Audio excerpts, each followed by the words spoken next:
저는 이 시편 본문을 묵상하면서 목자 다윗, 그러니까 목동 다윗을 한번 생각을 한번 해봤습니다. 아버지가 막내니까 집에 이런 양을 치고 양을 목초지로 이끌고 가고 또 거기서 꼴을 먹이고 또 시냇가로 이끌고 가서 물을 마시우게 하고 이런 일을 하는 건 다윗의 몫이었습니다. 형들은 전쟁터에 나가서 일을 하거나 농사를 짓거나 뭐 이런 일을 할 때 다윗은 들판에 가서 양들과 함께 또 피리도 불면서 또 다윗은 재능도 많아요. 보면 악기도 다루었던 것 같아요. 또 아주 민첩해서 때로는 양들을 지키고 있다 보면 일이라든가 곰이라든가 사자라든가 이런 맹수들이 또 달려올 때도 있잖아요. 그러면 그런 맹수들도 물리치고 다윗이 양을 치면서 그런 여러 가지 이제 경험들을 했습니다. 사울왕 앞에 가서 자기의 손으로 골리앗과 싸워서 이기겠다 이렇게 할 때 다윗이 사울을 어떻게 설득시키냐면 제가 맨손으로 사자도 죽였습니다 이렇게 말해요. 그러니까 다윗이 굉장히 용감한 거죠. 아주 용맹하면서 기백이 넘치는 그런 소년이었던 거예요. 여러분 소년이 사자를 죽였다 안 믿겨지죠, 그죠? 장수들도 이 사자를 죽였다는 건 쉽지 않을 텐데. 근데 뭐 골리앗을 죽이고 우리가 다윗의 그런 성품을 알잖아요. 그런 거 보면 이 야수들이 막 달려들어도 다윗은 거침없었던 것 같아요. 저는 그런데 이 들판에서 다윗이 양을 치고 있는 가운데 어떤 모습을 많이 상상을 하냐면요.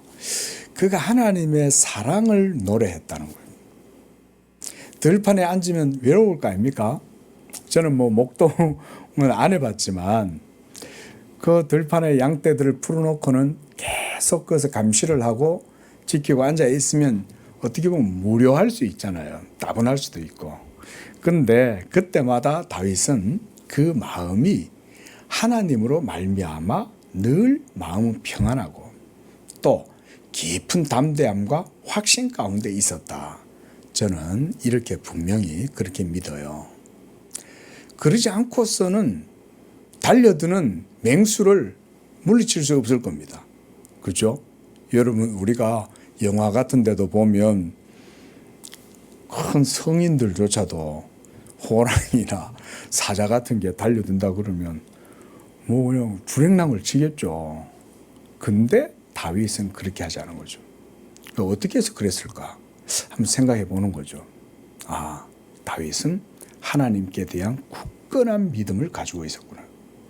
하나님이 나와 함께 함으로 내가 조금도 두려워할 것이 없다. 저는 이런 믿음의 상태로 다윗이 하나님과 동행했다고 그렇게 분명하게 생각을 합니다. 그러던 다윗이 어느 날 블레셋과 전쟁이 벌어졌다는 얘기를 듣고는 자기 아버지의 심부름을 받아가지고는 이 먹을 음식거리를 싸가가지고 전장터에 있는 형들에게 그 음식을 전달하러 간 거 아니에요. 그냥 또벅또벅 걸어갔는데 막 전쟁이 나가지고 저쪽 반대편에는 블레셋 군들이 항우를 유지해가지고 막 소리를 지르고 있고 이쪽 이스라엘 쪽에는 우리 진영 쪽에는 다들 풀이 죽어가지고 전부 다 이렇게 맥이 빠져갖고는 도망갈 생각만 하고 있고 전부 다 그럴 때 어찌할 줄을 몰라가지고 그러고 있을 때 다윗 혼자 열받았잖아요. 여러분 다윗을 한번 생각해 보세요. 아니 저 할례받지 못한 부정한 족속이 감히 우리 하나님 여호와의 이름을 모독해? 아니 이 형들하고 이 사람들 전부 다 뭐 하는 거야? 우리 하나님의 이름이 이렇게 모독을 받고 있는데 왜들 가만히 있지? 내가 저놈을 내가 떼번 달려가서 죽여야 되겠다. 여러분 이렇게 하기가 쉽습니까? 그런데 그렇게 할 수 있었던 건 다윗 속에 하나님께 대한 사랑이 가득했기 때문에 그게 가능한 거예요. 제가 목사가 되고 이러면서 이제 가끔 신학적 논쟁 같은 걸 할 때가 있었어요. 요즘은 안 합니다. 요즘은 뭐 아예 안 하는데 옛날에 젊을 때 전도사 때 이때는 막 논쟁 같은 것도 막 하잖아요. 근데 제가 그때 가장 안타까웠던 게 뭐냐면 진리가 비방을 받거나 모독을 받는데 예수님을 믿고 하나님을 믿는다는 사람들이 감정에 아무런 동요가 안 생긴다는 거예요. 여러분 그게 맞을까요? 논쟁이 아니라 하나님을 사랑하느냐 안 하느냐 이 문제잖아요. 그죠? 진리가 모독을 당하면 아니 내가 믿는 하나님을 저런 식으로 비방하고 저렇게 하나님의 사역과 하나님의 교리를 저런 식으로 무시해? 그러면 기분이 나빠야 되는 게 당연한 건데 그러지가 않는 거예요. 전 다윗의 마음이 약간 이해가 돼요. 이스라엘의 하나님 여호와, 얼마나 이스라엘 사람들에게는 그 여호와 하나님이 대단한 분입니까? 그런데 그 많은 이스라엘 군인들과 사울 왕조차도 그 골리앗 앞에서 아무 말 못하고 입을 다물고 가만히 있을 때 다윗 혼자 일어나 가지고 감히 우리 하나님 여호와를 모독해 내가 가서 너를 상대하겠다 이러고는 아버지 심부름 왔다가 엄격결에 전투에 참여하게 된 거잖아요. 그래가지고는 사울왕이 그래 네가 그렇게 싸우고 싶으면 그럼 가서 싸워봐 이러면서 뭐 머리에 철모도 뒤집어 씌워주고 여기에다가 이제 막 군장도 쌓아주고 뭐 이렇게 갑옷도 입고 또 사울의 칼도 또 주고 이랬더니 이거 해보니까 이 나이가 어리니까 이게 안 맞잖아요. 너무 거추장스럽고 얘가 다 벗어 던져버리죠. 이런 건 필요 없어요. 저. 그럼 뭘로 싸울래? 제가 물맷돌 있어요.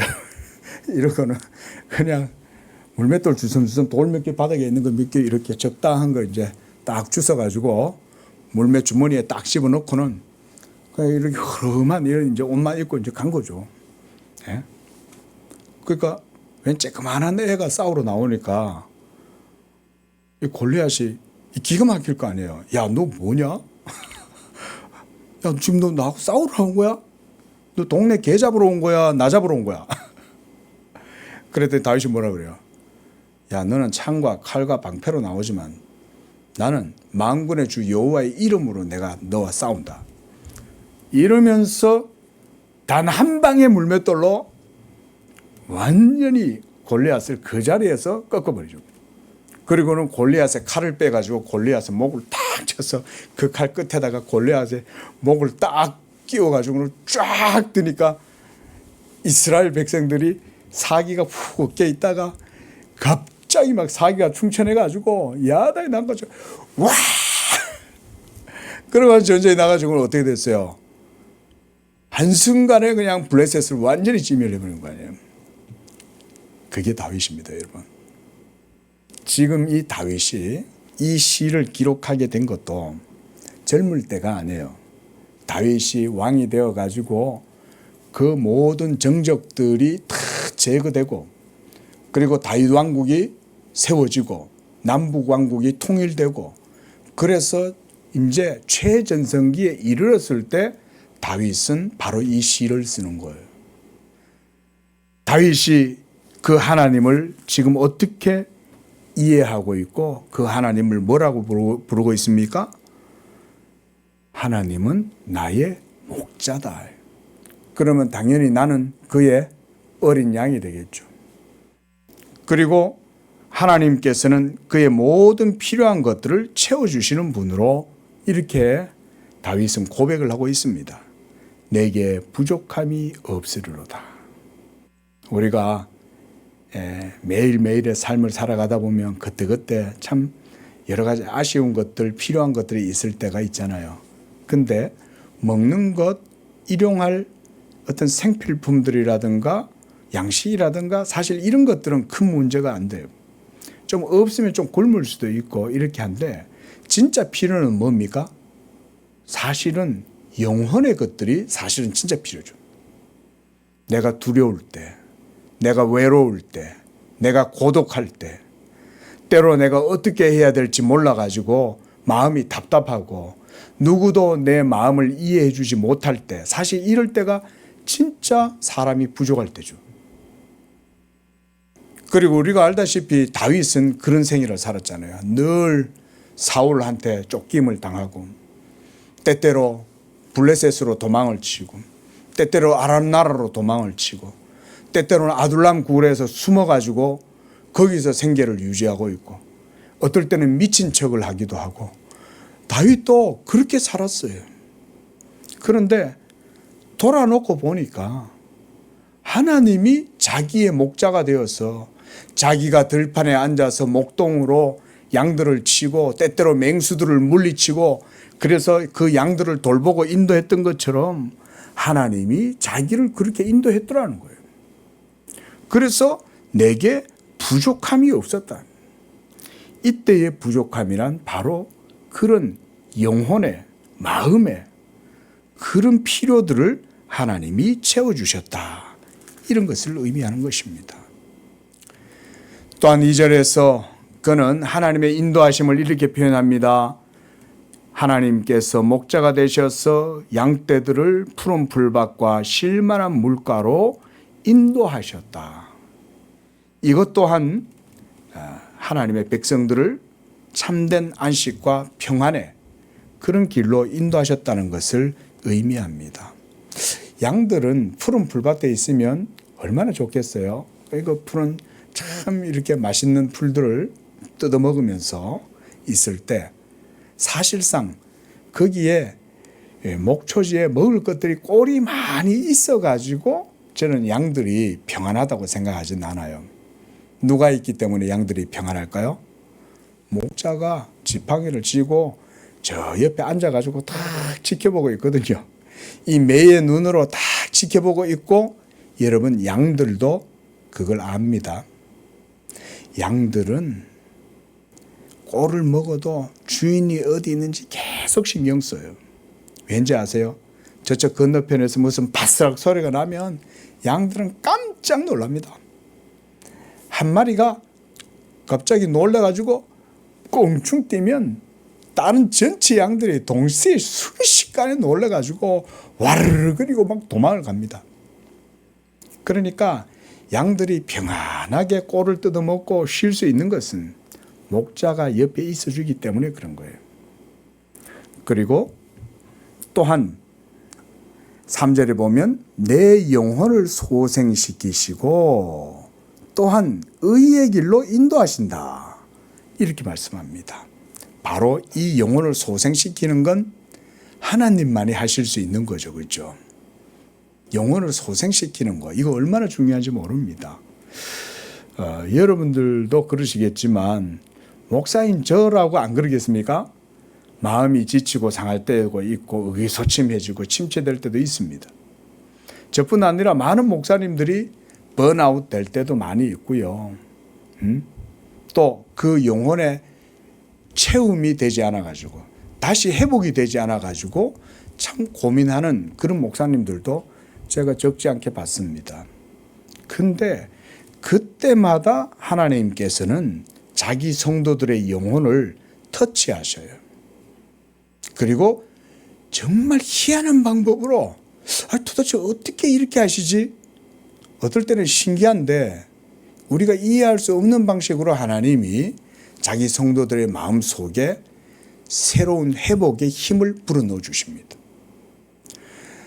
진짜 오늘 아침 때까지만 해도 정말 아무것도 못할 것 같고 기가 완전히 다 빠져가지고 세상 만사 다 귀찮을 것 같은데 갑자기 하나님께서 다 힘을 주시고 믿음을 주시는 거예요.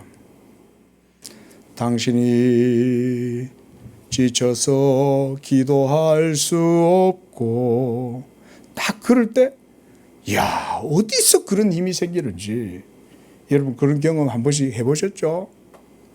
그때마다 저는 그런 생각이 들어요. 그 노래의 가사처럼 누가 날 위해 기도하나 보다. 참 그런 생각을 합니다. 아니 우리 집에 계시는 분이 날 위해서 기도하시나? 우리 권사님이 나를 위해서 기도하시나? 우리 집사님이 혹시 날 위해서 기도했나? 내가 이런 힘이 왜 갑자기 이렇게 나오지? 이럴 때가 있죠. 기도 많이 해주시기를 바랍니다. 서로를 위해서도 기도하시고요. 하나님 그 기도를 들어주세요. 놀라운 것은. 그래서 저도 얻을 때는 그럴 때마다 하나님께 기도합니다. 하나님, 제가 지금 아무것도 못하겠습니다. 제가 하나님께 이렇게 말을 해요. 제가 지금 하나님 아무것도 못하겠어요. 근데 하나님, 저에게 믿음을 주십시오. 그리고 그 믿음으로 이 시간 다시 일어설 수 있는 힘을 주십시오. 이렇게 마음으로 기도하잖아요. 그러면 언제 그 힘이 내 속에 일어났는지 어느 순간 내가 막 힘이 쫙 일어나고 이 믿음의 능력이 막 은혜가 감사가 막 넘치는 거예요. 야, 하나님이 내 기도를 정말 들으시는구나. 이런 생각이 들 때가 많아요. 특별히 3절에서 우리가 좀 주목할 게 있습니다. 그게 뭐냐면 하나님께서 우리의 영혼을 위해서 일하실 때 자기 이름을 위하여 하신다는 이 표현이에요. 여러분, 하나님이 우리를 구원하실 때 다윗은 무슨 생각했냐면 하나님의 하나님 되심을 생각한 거예요. 하나님이 우리한테 무슨 빚이 있어서 우리를 도와주시는 게 아니잖아요. 하나님이 우리가 무슨 자격이 되어가지고 우리에게 복을 주시는 건 아니잖아요. 하나님이 우리가 하나님 앞에 예쁜 짓 하고 멋있는 행동을 해서 그것 때문에 하나님이 우리를 쉴만한 물가로 인도하시는 게 아니잖아요. 그 다윗이 가만히 묵상을 해본 거예요. 왜 하나님 나한테 이런 은혜를 주시는 거지? 왜 하나님은 나를 이렇게 목자가 되셔서 양떼들을 돌보듯이 나를 이렇게 인도하시고 모든 생활에 부족함이 없고 쉴만하고 먹을 것 풍부한 곳으로 나를 인도하시는 거지? 왜 그럴까? 한참 고민을 했는데 다윗이 답을 깨달았어요. 그것은 하나님이 자기를 위해서 그렇게 하시는 거구나. 여러분, 우리 예수 믿는 성도들에게도 저는 동일한 고백이 있다고 봅니다. 여러분도 한번 생각해 보십시오. 죄 많은 나, 허물 많은 나, 모순투성이, 가장 연약한 나, 어디 내놔도 스스로 살아갈 수 없는, 자생할 수 없는 그런 무능력한 나. 그런데 이런 나에게 하나님이 이런 복음의 은혜와 능력을 주셨다.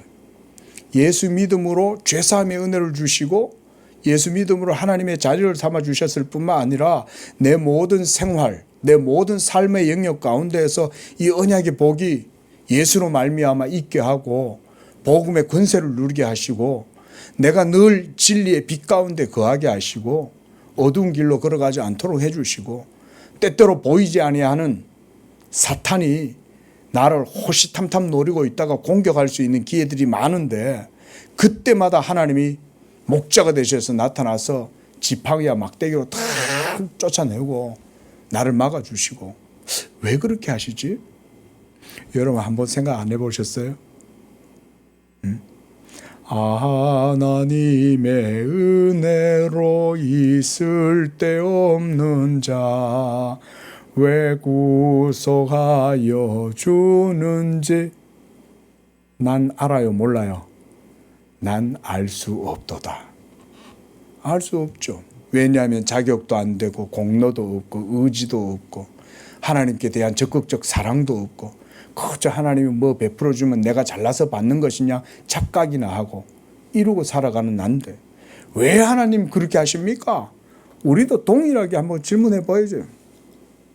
저는 예수 믿는 성도들도 동일하게 그런 고민들을 해봐야 한다고 생각해요. 그때 우리는 에베소서 2장 8절에서 그 답을 얻을 수 있죠. 믿음은 하나님의 선물이다. 하나님의 은혜로 값없이 주신 것이다. 이는 우리들로 하여금 자랑치 못하게 하려고 그랬다. 오직 하나님의 은혜로 나를 자기의 이름을 위하여 그 일들을 행하신다. 이것이 다윗의 깨달음이었어요. 하나님이 나를 내 생애 가운데 사울에게 쫓겨서 도망다니고 미친 척하고 죽을까봐 또는 막 굴러 전전하에 다니면서 굶고 이러고 다니고 할 때 하나님이 모든 것들을 다 채워주시고 인도하시는구나. 자기를 위하여 하나님이 그렇게 하시는구나. 저는 특별히 이 고백이 우리 성도님들에게도 있어야 한다고 보는데요. 여러분, 하나님이 이런 고백을 기뻐하세요. 하나님, 복을 주셨으니까 제가 열심히 해서 갚아드릴게요. 하나님 이런 걸, 뭐? 하겠다고? 대표적으로 베드로죠. 베드로. 예수님, 다른 애들, 쟤네들 다 예수님 떠나도 저는 주와 함께 죽는 자리까지 가겠나이다. 예수님이 그거를 기뻐하셨습니까? 아니죠. 야, 택도 없는 소리 하지 마. 너 이제 내일 돼봐. 내일 새벽 되면 너 날 3번이나 부인하고 제일 먼저 주랭랑 칠걸? 근데 정말 베드로는 그렇게 됐죠. 자, 여러분, 그러나 우리가 온전한 믿음 가운데 하나님, 나를 구원하시면 하나님의 영광을 위함이요, 나에게 이런 은총을 베풀어 주고 구원의 은혜를 누리게 하시는 것도 모두가 다 하나님께서 자기를 위하여 행하시는 것인 줄로 믿습니다. 이런 고백을 하면 여러분, 하나님이 그걸 통해서 영광을 받으시는 겁니다. 그래서 우리 성도님들도 바로 이런 고백 가운데 살아가시기를 바라는 것입니다. 4절에 보면 사망의 음침한 골짜기, 이 어떤 골짜기일까요? 우리 생애 가운데 우리가 늘 경험하게 되고 때때로 마주치게 되는 삶의 어두움이죠. 바로 죄로 말미암는 여러 가지 연약함, 위험들, 해자드, 이런 것들이 우리의 삶 속에 항상 군데군데 딱 무슨 장치처럼, 무슨 지뢰처럼 딱 놓여 있죠. 그때마다 하나님께서는 우리를 인도하시는 분입니다. 그래서 사망의 음침한 골짜기, 그래서 그곳에 다닐지라도 해를 두려워하지 않는 것은 하나님이 나와 함께 하시기 때문에 그렇다. 하나님은 우리의 인도자, 하나님은 우리의 지팡이, 막대기가 되셔서 우리로 하여금 때때로 이 율법의 길에서 벗어나면, 사실상 여러분, 음침한 골짜기, 사망의 음침한 골짜기는 하나님의 계명을 벗어났을 때 겪는 거잖아요. 성도들도 때때로 하나님 말씀을 벗어날 때가 있거든요. 이 양들이 참, 양우리에 100마리가 있으면 가끔 가다 보면 양들도 고속이 보면 문제 일으키는 놈들이 있대요. 그러면 꼭 주인 말 안 듣고 벗어나고, 그렇게 하다가 어떻게 됩니까? 호시탐탐 노리고 있는 야수들이 딱 그 먹이를 기다리고 있다가 무리에서 이탈하길 기다리잖아요. 그러면은 이리가 그때 싹 와가지고 이제 목자가 안 지키고 있으면 변을 당하는 거죠. 우리 성도들도 늘 하나님의 말씀, 이 계명의 말씀, 예수 믿음 가운데 거하기를 위해서 힘써야 되는데 때때로 이 벗어날 때가 있단 말이에요. 그러면 그때마다 하나님께서 자기의 막대기와 지팡이로 우리를 인도하세요. 야, 똘똘이 너 이리 와. 너 전박이 너 이리 와. 너 또 어디 가려고 그래. 이리 와. 이러면서 주님이 자기의 막대기와 지팡이로 툭툭툭툭 치는 거죠. 일로 안 가? 그래서 이제 야단도 치시는 거죠. 그러면서 어디로 우리를 인도하십니까?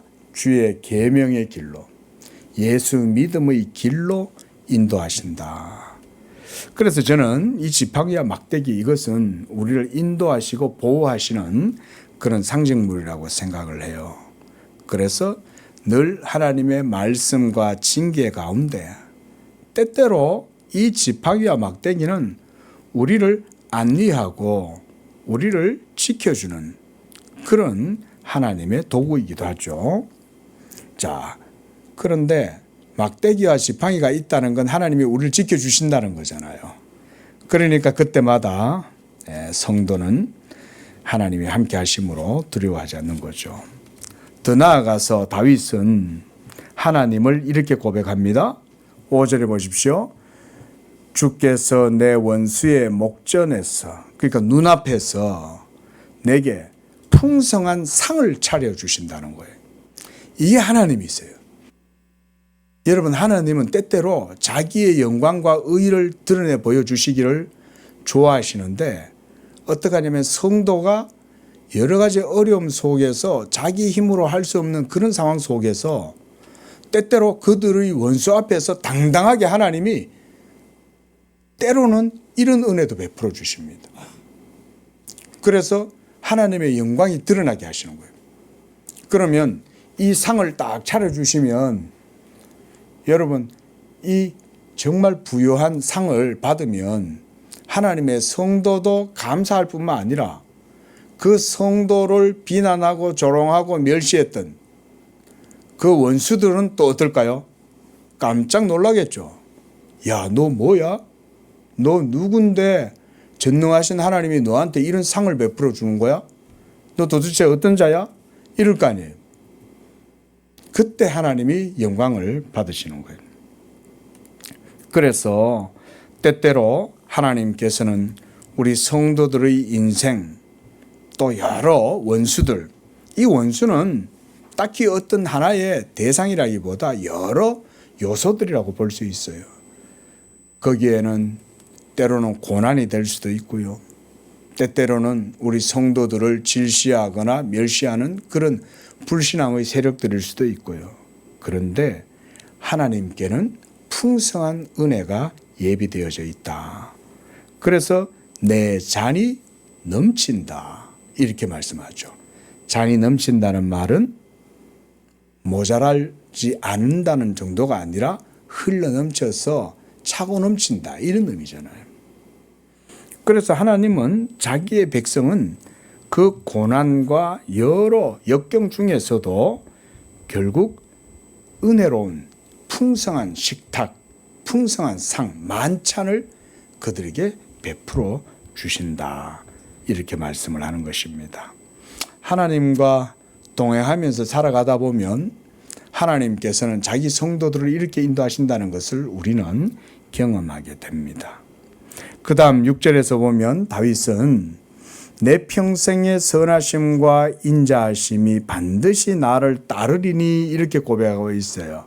지금까지 살아왔던 것을 보니 하나님이 계속 함께 하셨고 또 앞으로도 평생에 하나님이 자기를 그렇게 인도하실 것이다. 이 고백을 하고 있는 거죠. 우리가 지내놓고 보면 깨닫는 경우가 많잖아요. 제가 보면 특히 젊을 때, 저 자신도 마찬가지고 젊을 때는 내가 열심히 하나님을 섬겼던 것 같아요.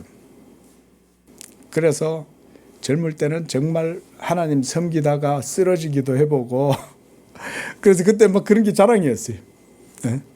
야, 나도 사역하다가 뭐 기절하고 쓰러져가지고 한 일주일 동안 병원에도 있어 봤어. 하나님 섬기다가 힘들어가지고 내가 병원에도 가봤어. 무용단처럼 한 번씩 그런 얘기를 하거든요. 근데 이게 이제 시간이 지나놓고 이래 보니까 그게 아니더라고요. 매 순간순간에 하나님에 의해서 이루어진 것이더라고요. 내가 그때 그렇게 할 수 있었던 것은 하나님이 그때 나를 붙들고 있었던 거예요. 내가 그때 열심히 그렇게 하나님을 섬길 수 있는 열정을 가졌던 것은 그때 하나님이 나에게 풍성한 은혜와 사랑을 주셨기 때문에 내가 그걸 탄력을 받아가지고 열심히 했던 거예요. 그래서 그런 것들을 하나님이 때때로 깨닫게 하시더라고요. 야, 네가 한 줄 알아? 네 평생 살아온 길 뒤로 돌아보니 걸음마다 하나님이 도와주셨더라. 예? 걸음마다 자국마다 하나님이 나를 도와주셨다. 예. 우리도 이런 고백들 다 하실 수 있기를 바랍니다. 그래서 다윗처럼 하나님의 선하심과 인자하심이 항상 나와 함께 하신다. 그래서 나로 하여금 여호와의 집에 영원히 살도록 해 주실 거다. 이것은 저는 구원의 완성, 구원의 목적지라고 생각을 해요. 여기 계시는 우리 모든 성도님들도 마지막 그날이 되면 다 여호와의 집에 우리가 다 식구가 될 거 아니에요. 그죠? 여기 계시는 여러분들 모두는 장차 이루어지게 될 저 하늘의 성전에 전부 다 여러분들은 보석들이 보석들. 요한계시록에 보면 그 하나님의 성전 안에 있는 막 갖가지 신기한 보화들이 가득하잖아요. 저는 그것을 성도들이라고 해석을 해요. 개인적으로. 우리는 다 여호와의 집에 있는 옥보석들이죠. 벽에, 기둥에, 바닥에, 창문에 박혀 있는 다이아몬드, 에메랄드, 뭐 갖가지 루비, 사파이어 뭐 할 것 없이 갖가지 보석들로 우리는 다 하나님의 집이다. 그래서 내가 여호와의 집에 영원히 거한다라고 하는 이 말씀은 바로 우리 성도들의 구원의 최후 상태, 그런 의미라고 저는 이해를 해요. 자, 말씀을 정리해 보겠습니다. 참 이 시편 23편 여호와는 나의 목자시다. 이게 얼마나 참 은혜로운지 모르겠습니다. 여러분들도 예수 믿는 삶 속에서 예수님이 우리의 목자가 되신다는 것을 늘 경험하실 수 있기를 바랍니다. 그걸 경험하면 마음이 기뻐요. 아, 예수님이 내 뒤에서 지켜주시네. 분명히 여기서 무슨 일이 일어날 줄 알았는데 하나님이 다 도와주시네. 저는 여러분들 삶 속에도 분명히 다 있다고 생각을 합니다. 뭐 제 얘기해서 죄송합니다만 우스갯소리로 제가 고등학교 때였어요. 저는 늘 하나님 은혜를 생각할 때 참 여러 가지 것들이 많은데 그중에 한 에피소드예요. 재미로 말씀드리는 거예요. 고등학교 밤에 이제 야간 자율학습 시간 마치고 밤 늦게 이제 집에 들어가는데 그 안동 그때 당시에 MBC 그 옆에 이제 저희 집이 있었는데 가는데 저 앞에 어두컴컴한데 웬 사람 둘이 딱 서 있어요. 뭔가 분위기가 이상한 거예요. 그래가지고는 제가 눈치를 채고 뒤를 돌아가지고 도망을 갔어요. 그랬는데 딱 뒤돌았는데요. 뒤에서 포위를 딱 하고 있는 거예요. 동네 깡패들이. 그리고 두 사람은 앞에서 막고 있고 두 사람 뒤에서 야 이리 와. 그래가지고 꼼짝없이 그 잡혀가지고 으슥한 골목에서 잡혀가지고 그 MBC 바로 건너편에 초등학교가 있었는데요. 그를 날 잡고 가더라고요. 그래가지고 어떻게 막 끌려갔죠. 도망칠 수도 없고 얼마나 살벌한지 몰라요. 무섭고 겁이 나고. 그래가지고는 나를 그 초등학교 담벼락 안으로 밀어 넣더라고요. 야, 건저 담 위로 넘어가. 그래가지고는 담을 쓱 넘어가지고 이렇게 고개를 올리고 담 넘어보니까요. 거기에 한 10명 이상의 애들이 쫙 잡혀와가지고 거기서 깡패들한테 막 맞고 있는 거예요. 그래가지고는 나 넘어가가지고는 잘못한 것도 없는데 막 꿇어 앉아가지고 분위기가 뭐 험악하니까 이래가지고는 막 고기도 못 들고 겁이 나가지고 막 이러고 있었어요. 막 옆에서 막 퍽퍽 소리가 나는데 저한테로 막 가까이 소리가 오는 거예요. 그날 뭐 생각할 겨를도 없어요. 아니 뭔 잘못한 것도 없을 텐데 이 애들을 여기다 불러다 모아놓고 두들겨 패냐 이런 생각이 들겠습니까? 근데 점점 막 퍽퍽퍽퍽 하고 막 애들이 막 쓰러지고 이러면서 그 소리가 이제 점점 나한테로 와요. 뭐 까닭도 없이 세워놓고 깡패들이 막 애들을 패는 거예요. 얼마나 겁이 났겠어요. 근데 제가 그때 못 해줄 게 그거예요. 그중에 보니까 뒤에 혼자 앉아있는 두목이 있어요. 두목이니까 이제 안 패고 지나 앉아가지고 거들먹거리고 있는 거잖아요. 그랬더니 이 두목이 야, 너 이랬더니 갑자기 나를 딱 부르는 거예요. 예? 이랬더니 너 이리 와봐 이러는 거예요. 어떻게 됐겠어요? 이 깡패가 두목이 나를 딱 불러놓고는 너 이름 뭐야? 너 뭐 어디 살아? 뭐 어디서 왔어? 이러면서 이제 그 얘기를 하고 있는데 나하고 앉아 계속 입담을 나누는 거예요. 깡패 두목이. 근데 뒤에는 뭐 엎드려 뻗쳐가지고 배를 차고 다리를 차고 야단 났어요. 난 혹시 저 또 들어가나 싶어가지고 이러고 있는데 나는 거기서 열애가 되잖아. 근데 제가 우스갯소리를 드리는 거예요. 근데 내가 한 번씩 참 그 외에도 에피소드가 많거든요. 제가 여러분 딱 보세요. 사고 많이 치게 생겼잖아요. 그죠? 제 뒤에 고개를 막 강력하게 끄덕이시는 분이 있잖아요. 제가 사고 많이 치게 생겼잖아요. 보면. 근데 어떻게 이렇게 살아있겠어요? 하나님이 지켜주시는 거죠. 나중에 기회가 되시면 제가 다른 에피소드들도 들려드릴게요. 하지 말라고요. 그래가지고는 그날 진짜 식은땀이 흐르는데 한 대도 안 맞고 집에 무사히 들어왔다는 거 아닙니까? 아, 제가 아직도 그 밤에요. 그 장면이 선명히 어두운 데서. 예, 그래서 지금도 그 고백을 해요. 야, 하나님이 정말 그 험악한 놈을 감동하셔가지고 맞지 않고 해를 당하지 않도록 하나님이 지켜주셨다. 예? 만약 저를 건드렸으면 어떻게 됐을까요? 하나님이 그놈들 그냥 안 놔두셨겠죠, 그죠? 예. 예. 저는 우리 성도님들 삶에도 여러분들이 어떨 때 느끼지 못하지만 하나님이 많은 것들을 지켜주셨다고 생각을 합니다. 그래서 여러분들도 늘 목자 되시는 그 주님을 늘 생각하면서 늘 하나님 안에서 참된 그 영적 평안, 그 쉼을 누리고 안위를 누리고 그 속에서도 하나님께 영광을 돌리는 그런 우리 모든 성도님들 되시기를 축원을 드립니다. 기도하겠습니다.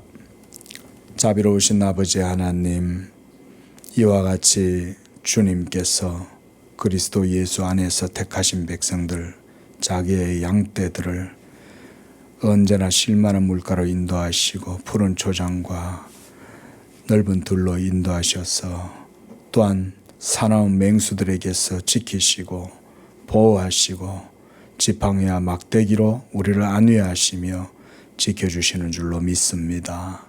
우리 성도들도 예수 믿음 안에 온전히 거하고 우리의 목자장 되신 예수 그리스도를 온전히 신뢰하고 믿음으로 살아갈 때 이와 같이 우리도 하나님의 우리 안에 양들이 되어서 우리를 참으로 하나님의 생명의 초장으로 하나님의 생명 강수가 흐르는 그 물가로 우리를 인도해 주실 줄로 믿습니다.